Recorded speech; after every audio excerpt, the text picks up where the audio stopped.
नमस्कार दोस्तों, आधुनिक दीक्षा में आपका स्वागत है। मैं हूं आपका दोस्त एडिक। तो चलिए शुरू करते हैं आज का पाठ्यक्रम। पाठ्यक्रम शुरू करने से पहले आपसे अनुरोध है कि अगर अभी तक आपने आधुनिक दीक्षा चैनल को सब्सक्राइब नहीं किया है तो कृपया कर लें ताकि आपको आधुनिक नोटिफिकेशन मिलता रहे। और एक अनुरोध और है कि आप जब भी वीडियो को देख रहे हैं तो उसके बाद नोट्स को जरूर पढ़ें। नोट्स के लिए आप टेलीग्राम ग्रुप में जुड़ सकते हैं, ठीक है। और नोट्स और वीडियो देखने के बाद हर हाल में आप जो है सीबीटी एग्जाम का अभ्यास जरूर करें जो आधुनिक दीक्षा.com पर उपलब्ध है।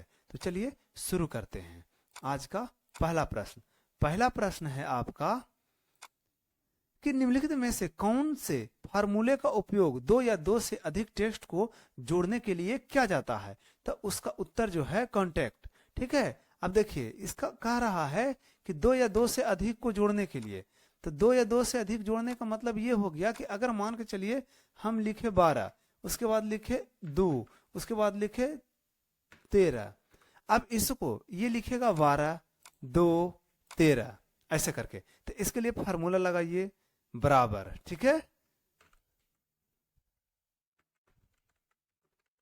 लिख दिए, उसके बाद यहां गए ब्रैकेट दिए, उसके बाद फिर ब्रैकेट दिए, फिर इसको ब्रैकेट बंद करके इंटर मारे। अब देखिए लिखा ना 12, 2, 13, तो यही पूछ रहा है इसको जोड़ने के लिए, ठीक है। चलिए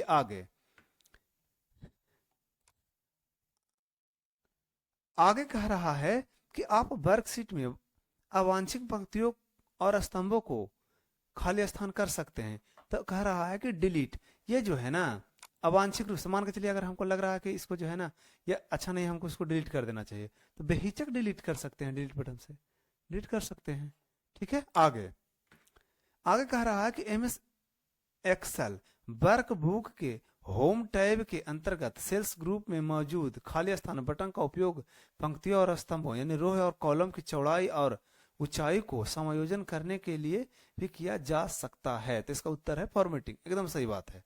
कह रहा है ना कि ये जैसे देखिए ये कॉलम होता है और ये रो होता है, एकदम ध्यान रखिएगा। अब इसको भी अगर हम इसको लंबाई और चौड़ाई ऊंचाई जो बढ़ाना चाह रहे हैं तो इसके लिए होम टैब के आपका सेल्स ग्रुप में फॉर्मेट में चलेंगे, ठीक है। यही फॉर्मेट के बारे में पूछ रहा है। अगर हम इसको बढ़ाना चाह रहे हैं, जैसे अब हम इसको 30 करेंगे, देखिए 30 हो गया, ठीक है। अब अगर मान के चलिए आगे भी आपको रोह करना है तो रोह भी कर सकते हैं उसी जगह से। चलिए आगे कह रहा है कि एमएस एक्सेल में फार्मूले के अंदर फंक्शन का उपयोग होता है। तो इसका उत्तर है सत्य, एकदम होता है। फार्मूला के अंदर देखिए बहुत सा फंक्शन है, ठीक है। देखिए बहुत सा फंक्शन होता है, ठीक है। जहां पर भी आप जाएंगे वहां देखेंगे एक फंक्शन पड़ा हुआ है इसमें, ठीक है। तो ये सही बात है। आगे कह रहा है वह घटक जो सभी गणितीय, ठीक है, मैथमेटिकल गणनाओं एवं कंप्यूटर के तार्किक संचालन यानी कि लॉजिकल ऑपरेशंस के नियंत्रण के लिए जिम्मेवार है उसे खाली स्थान कहा जाता है। इसका उत्तर है ALU। कहने का मतलब ये हो गया कि आपका जो वह घटक जो मैथमेटिकल को जो है ना आपको देखता है, तो ALU का मतलब हो गया कि अर्थमेटिक लॉजिकल यूनिट। ये मेन रूप से ना ये दो तरह से काम करता है। ALU दो को मिल के बना है। अब देखिए एक तो अंकगणितीय इकाई था, इसको AU के नाम से जाना जाता था। एक तर्क इकाई था, उसको LU के नाम से जाना जाता था। तो हुआ यूं कि A जो है आपका अंकगणितीय से ले लिया और LU जो है ना आपका जो है तर्क इकाई से ले लिया, ये बन गया ALU, ठीक है। आगे कह रहा कि खाली स्थान कुंजी किसी भी फाइलों या फोल्डरों को डिलीट करती है। तो यस, डिलीट बटन से, ठीक है। कह रहा कि अब सीधा इसको बैठा के देख लीजिए कि डिलीट कुंजी मतलब कुंजी का मतलब होता है बटन, ठीक है। डिलीट कुंजी किसी भी फाइल या फोल्डर को क्या कर सकती है, डिलीट कर सकती है। जैसे कहने का मतलब है कि ये एक फोल्डर है, हम इसको क्या करते हैं डिलीट टिपे, वो डिलीट हो गया, ठीक है। और इसको फिर वापस लाने के लिए अंडो का उपयोग किया जाता है। और ये ध्यान रहे कि अंडो, मान के चलिए हम जहां से भी कोई चीज को डिलीट करते हैं ना कंप्यूटर में, तो वो जो है ना रिसाइकल बिन में जाकर स्टोर हो जाता है। और रिसाइकल बिन में स्टोर होने के बाद वो जब उसको आप रीस्टोर करेंगे तो आप वो फाइल जो है ना उसी स्थान पर जाएगा जहां से आप डिलीट किए थे, मतलब उसका वास्तविक स्थान पर जाता है। ठीक है, तो चलिए अगला प्रश्न देखते हैं। अगला प्रश्न है कि खाली स्थान बॉक्स आपके कंप्यूटर पर चीजों को खोलने के सबसे सुविधाजनक खोजने का सबसे सुविधाजनक तरीका में से एक है। अब देखिए कह रहा है ना कि मान के चलिए आपका कंप्यूटर बहुत बड़ा हो गया, ठीक है, इसमें बहुत सी चीज हो गया, बहुत सी चीज हो गया, आप खोजना चाह रहे हैं, तो कुछ नहीं करना है, ये सर्च बार है, इसका उत्तर जो है सर्च या फाइंड भी बोलता है कभी कभी, ठीक है। तो इसको जो सर्च बार के लिए क्या करना है, इसमें जाना है, आपको लिखना है। जैसे ही आप मैंने फाइल का नाम है, आपको याद है कि भाई हम ये लिखे थे लेकिन मिल नहीं रहा है, ठीक है, तो आप जैसे ही लिखेंगे वो खोज के आपको निकाल देगा। चलिए आगे कह रहा कि इसमें से कौन सा उपकरण दो या अधिक असमरूप नेटवर्क को जोड़ने के लिए उपयोग किया जाता है। तो इसका उत्तर जो है वो है गेटवे। देखिए गेटवे जो है ना, गेटवे एक हार्डवेयर नेटवर्किंग डिवाइस है, ठीक है, जो दो तरह से दो को मिलकर काम करता है। ठीक है, एक क्या करता है कि आपका हार्डवेयर और सॉफ्टवेयर को जोड़ता है, और दूसरा भाग इसका क्या करता है कि दोनों के डाटा को ना वो जोड़ता है, मिलकर गेटवे बनता है। चलिए आगे कह रहा निम्नलिखित में से कौन सा सीपीयू का हिस्सा नहीं है। तो उसका उत्तर जो है VDU, ठीक है, यानी कि विजुअल डिस्प्ले यूनिट। ठीक है, ये जो है आपका सीपीयू का हिस्सा नहीं है, बल्कि ये LCD है, LCD है जिसे हम लोग देख रहे हैं, स्क्रीन है एक तरह का। ठीक है, आगे आगे है कि निर्दिष्ट मापदंडों के अनुसार केवल कॉलम में डेटा प्रदर्शित करता है, उसको क्या कहते हैं, तो फिल्टरिंग। अब देखिए कह ये रहा है कि मान के चलिए कि हम ये कॉलम है, ठीक है, इसमें ही डाटा फिल्टर करता है, तो मेन रूप से ये फिल्टर के बारे में पूछ रहा है। ठीक है, तो इसके लिए आपको होम टैब में चलना है, होम के एडिटिंग में चलना है, एडिटिंग के फिल्टर में चलना है। ठीक है, आप इसको जो है कुछ भी आप लिख लें, ऐसे नहीं लेगा, मतलब कुछ भी लिख लें आप, जो भी लिखना होगा आप लिख लें, उसके बाद आपको फिल्टर लगाना है। ठीक है, जब आप लगाएंगे तो आप ये देखेंगे कि सिर्फ ये कॉलम में लिया, अगर आपको रो में लेना करना है तो वो नहीं हो सकता है। ठीक है, वो रो में नहीं लगता, जैसे हट गया। अब देखिए सब में लग जाएगा, जितना का हम चुनेंगे उतने में लग जाएगा। ठीक है, देखिए 2 में लग गया। ठीक है, तो यही पूछ रहा है कि सिर्फ कॉलम में होता है। ठीक है, मापदंड है इसका, इसके हिसाब से। चलिए आगे कह रहा कि MS एक्सेल में डेटा को वृत्त के रूप में प्रदर्शित करने वाले चार्ट का नाम क्या है। तो उसका उत्तर है पाई चार्ट। देखिए तो उसके लिए आपको क्या देखना है, इंसर्ट में चलना है, इंसर्ट में चलने के बाद चार्ट ग्रुप में चलना है, ये गोल वृत्त वाला जो है गोल, देखिए पाई चार्ट। ठीक है, आगे कह रहा है कि डिफॉल्ट रूप से MS वर्ड 2016 आपके टेक्स्ट को के खाली स्थान के रूप में प्ररूप करता है। कह रहा को वर्ड आप खोल लीजिए, बाय डिफॉल्ट अगर आप खोल रहे हैं तो आपको जो है ना, देखिए इसमें ना है कैलबरी वर्डी, ठीक है, नाम का एक फॉन्ट आएगा और ये 11 रहेगा, यही पूछ रहा है, कैलबरी 11 में आता है। ठीक है, आगे कह रहा कि खाली स्थान का उपयोग प्रेजेंटेशन को बड़ी स्क्रीन या प्रोजेक्टर पर दिखाने के लिए किया जाता है, तो उसको क्या बोलते हैं, स्लाइड शो। ठीक है, कह रहा है ना कि जैसे देखिए आप मान के चलिए कि ये है, इसमें ए लिखा हुआ है, बी लिखा हुआ है, सी लिखा, इसको जो आप जो है स्लाइड शो में चलेंगे और कोई भी स्लाइड शो कर लें आप। ठीक है, जैसे तो ये देखिए सब दिख रहा है, तो इसी को जो बड़ा मीटिंग वगैरह में करने का रहेगा ना, तो उसी तरह से किया जाता है, आपको दिखाने के लिए, प्रेजेंटेशन के लिए। चलिए आगे कह रहा निम्नलिखित में से कौन सा पाई चार्ट का सही प्रकार नहीं है, सॉरी है। ठीक है, निम्नलिखित में से कौन सा पाई चार्ट का सही प्रकार है, तो उसका उत्तर जो है वो है पिवट चार्ट। अब देखिए पिवट चार्ट होता क्या है, सबसे बड़ा चीज है, तो अब इसके लिए क्या करना है कि हम लोग को चलना है, सबसे पहले एक्सेल या वर्ड में किसी में भी चले, तो इसमें चले गए। अब ये देखिए ये इसको बोलता है, आप हम लोग को जो है ना पिवट चार्ट को आपको वार चार्ट के भी नाम से जाना जाता है, नहीं तो यहाँ से देखिए ये जो छोटा सा ऑल चार्ट पर क्लिक करना है, इसमें शो नहीं कर रहा है, चलिए देख लेते हैं वर्ड में। ठीक है, चार्ट पर चले जाएं, चार्ट पर आप जाने के बाद आप देखेंगे कि क्या कह रहा है, देखिए कहाँ गया उत्तर, पिवट चार्ट है। ठीक है, तो पिवट चार्ट जो है, पिवट चार्ट के लिए देखिए कहाँ गया जी पिवट चार्ट, ये जो है ना इसी को बोलता है पिवट चार्ट। ठीक है, देखिए निम्नलिखित में से कौन सा पाई चार्ट का सही प्रकार है, पाई चार्ट। तो पाई चार्ट जो होता है ना, मेन से देखिए पाई चार्ट हो गया, पाई चार्ट हो गया, इसको पिवट चार्ट भी बोलता है। ठीक है, इसको जो है पिवट चार्ट भी बोला जाता है। देखिए कहीं दिखता होगा।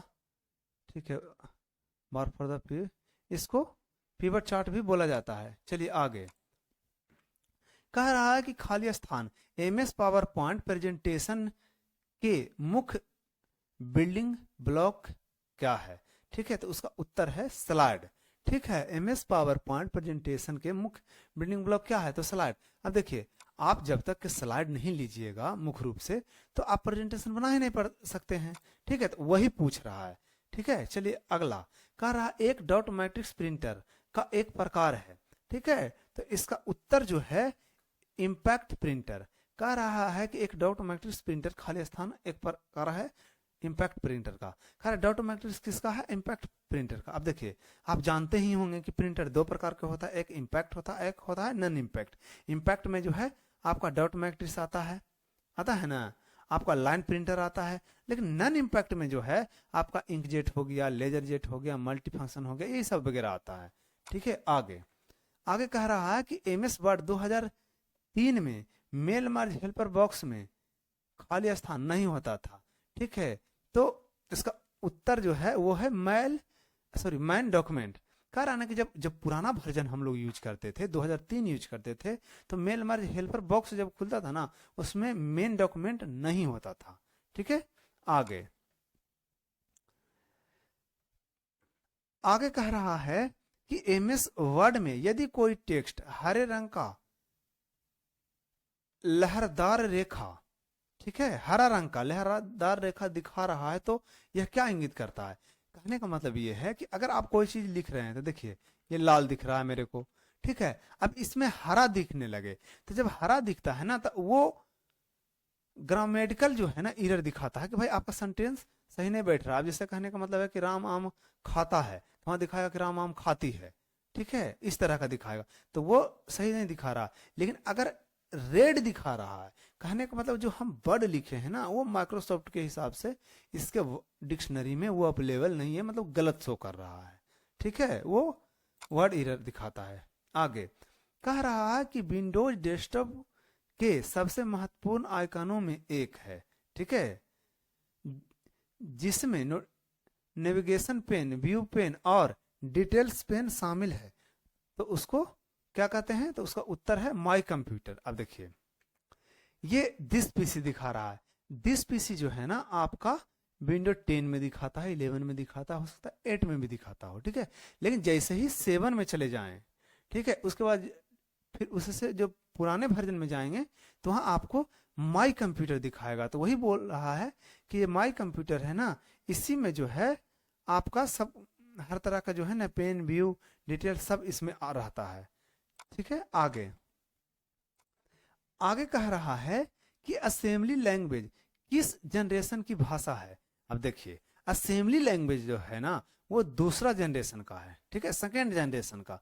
तो ये देखिए दो तरह से होता था असेंबली, क्या होता था, लो और एक हाई। जैसे असेंबली जो है पहले असेंबली लैंग्वेज जो है असेंबलर जिसको बोलते हैं, ठीक है, वो लो। तो फर्स्ट और सेकेंड जितना भी है ना वो आपका जो है लो इसमें आता है असेंबलर में, फर्स्ट और सेकेंड वो लो में। और जैसे ही तीसरा, चौथा, पांचवा जो है वो हाई में आता है, जैसे जावा, फोर्ट्रॉन, जावा स्क्रिप्ट, ये सब वगैरह। ठीक है, वो हाई में आता है। हाई में 3, 4, 5 ये सब हाई में आता है, और लो वाला जो आता है 1, 2 में आता है। चलिए आगे कह रहा है कि क्लिप बोर्ड से किए गए पाठ यानी टेक्स्ट को संपादित मतलब एडिट किए जा रहे डॉक्यूमेंट में चिपकाने, ठीक है, यानी कि पेस्ट करने के लिए खाली स्थान कुंजी दबाएं। तो अब देखिए अब ये कह रहे हैं ना कि इसको जब हम कॉपी कर लिए, ठीक है, जब हम इसको कॉपी कर लिए तो ये देखिए आ गया। अब इसको मान के चलिए कि हमको कहीं पर भी चिपकाना है, तो इसके लिए कंट्रोल भी कर दीजिए यहाँ पर से, या पेस्ट कर दीजिए। ठीक है, आगे कह रहा है कि एमएस वर्ड में ड्रॉप कैप, ठीक है, ड्रॉप कैप खाली स्थान पर लागू नहीं होते हैं। तो इसका उत्तर जो है वो है सीमाओं। ठीक है, कह रहा है ना कि ड्रॉप कैप जो है ना, ड्रॉप कैप जो है आपका लागू नहीं होता है कहां पर, तो सीमाओं पर। अब देखिए ड्रॉप कैप समझते हैं क्या होता है, कभी अखबार पढ़े होंगे, ठीक है, तो उसमें देखते होंगे कि उस तरह का चीज आता है। पहले दिखा देते हैं, पहले बता देंगे तो गड़बड़ा जाएगा। वर्ड खोलेंगे, उसके बाद इंसर्ट में जाएंगे, इंसर्ट के बाद टेक्स्ट ग्रुप खोजेंगे, टेक्स्ट ग्रुप के बाद जो है ना ड्रॉप कैप देखिए यहाँ रहता है। तो इसमें क्या होगा ना, अभी देखिए इस तरह के आप देखे होंगे, ठीक है, कि एक पहला जो लेटर है वो बहुत बड़ा हो जाएगा। ठीक है, तो उसी के बारे में पूछा है। ठीक है, आगे कह रहा कि हम खाली स्थान के द्वारा वर्कबुक को संग्रहित और सुरक्षित नहीं कर सकते हैं। ठीक है, तो उसका उत्तर जो है वो है सुरक्षित करें और हटाएं। ठीक है, उसका उत्तर जो है सुरक्षित करें और हटाएं। अगला प्रश्न कह रहा है कि एमएस एक्सेल में एक नई वर्कशीट इंसर्ट करने के लिए खाली स्थान कुंजी का उपयोग किया जाता है। तो इसका जो उत्तर है वो है शिफ्ट के साथ F11। ठीक है, एमएस एक्सेल में एक वर्कशीट इंसर्ट कर सकते हैं। चलिए देख लेते हैं। जैसे आप देखिए 4 वर्कशीट हम इसमें किए हुए हैं। ठीक है, अब जैसे ये जो जोड़ रहे हैं ना वर्कशीट, इसको बोलता है। ठीक है, जोड़ रहे हैं, जैसे 5 6 हो गया, ठीक है, ये 7 हो गया। अब इसके लिए तो शिफ्ट के साथ F11 भी हम देखते हैं। देखिए हो गया, अब जुट रहा है। ठीक है, तो यही पूछ रहा था। चलिए ठीक है, कह रहा कि एमएस एक्सेल में नए वर्कशीट जोड़ने के लिए, अब देखिए आप शिफ्ट के साथ तो आप करबे नहीं किए, लेकिन कंट्रोल के साथ भी होता है, ये ध्यान रखना है। ठीक है, मैक्रो करके। ठीक है, आगे आगे है इनमें इनमें कौन सा इंटरनेट कनेक्शन का प्रकार नहीं है। तो इसका उत्तर जो है ISP, यानी कि इंटरनेट सर्विस प्रोवाइडर। ये जो होता है ना, जैसे आप लोग नेट वगैरह लगवाते होंगे, तो जिससे आप नेट लेते हैं ना वो ISP ही होता है। ठीक है, वो एक तरह का आपको IP देगा, वो आपके यहाँ देता है, वो आगे से लेता है मेन सर्वर से और आपके यहाँ प्रोवाइड करता है। ठीक है, तो इसको बोलते हैं इंटरनेट सर्विस प्रोवाइडर। ठीक है, तो इंटरनेट का कनेक्शन का जानते हैं मेन रूप से कनेक्शन कौन कौन हो सकता है। देखिए फाइबर होता है, सैटेलाइट होता है, डायलअप होता है, DSL होता है। ये सब जो है ना इंटरनेट कनेक्शन का प्रकार है, लेकिन ISP जो है ना वो नहीं है। ठीक है, आगे कह रहा है कि MS वर्ड 2010 में मेल मर्ज खाली स्थान का उपयोग किया जाता है। तो इसका उत्तर जो है वो है आपका मुख्य दस्तावेज। ठीक है, इसका उत्तर जो है वो है मुख्य दस्तावेज। आगे कह रहा है कि निम्नलिखित में से कौन सा एक्सेल में सुरक्षा के संबंध में वैध नहीं है। ठीक है, सुरक्षा के संबंध में वैध मतलब कि जो हम लोग पासवर्ड डाल रहे हैं एक्सेल में, उसके बारे में ये सही बात नहीं है। तो उसका उत्तर है कि वर्क स्पेस सुरक्षित करें। ठीक है, आप देख लेते हैं। ठीक है, तो अब इसके लिए हम लोग को क्या करना, चलना एक्सेल खोलना है, रिव्यू में चलना है, रिव्यू कहाँ गया जी, रिव्यू में चलना है, उसके बाद चेंज ग्रुप में चलता है। अब देखिए कहीं पर आपको वर्क स्पेस दिख रहा है, सीट दिख रहा है, वर्कबुक दिख रहा है, ये शेयर दिख रहा है, लेकिन कहीं पर नहीं है ना, यही पूछ रहा है। चलिए आगे अगला है कि इनमें कौन सी वेब द्वारा प्रदान की जाने वाली सेवा नहीं है। वेब मतलब समझते हैं ना, वेब का मतलब समझ रहे हैं ना, वेब कहता है जानते हैं, वेब ब्राउजर समझ ही गए होंगे अब तो, जैसे गूगल क्रोम हो गया, मोजिला हो गया, ओपेरा हो गया। ठीक है, उसके द्वारा जो है ना दिए जाने वाली जो है सेवा नहीं है। तो उसका उत्तर है FTP। तो FTP का मतलब होता है फाइल ट्रांसफर प्रोटोकॉल।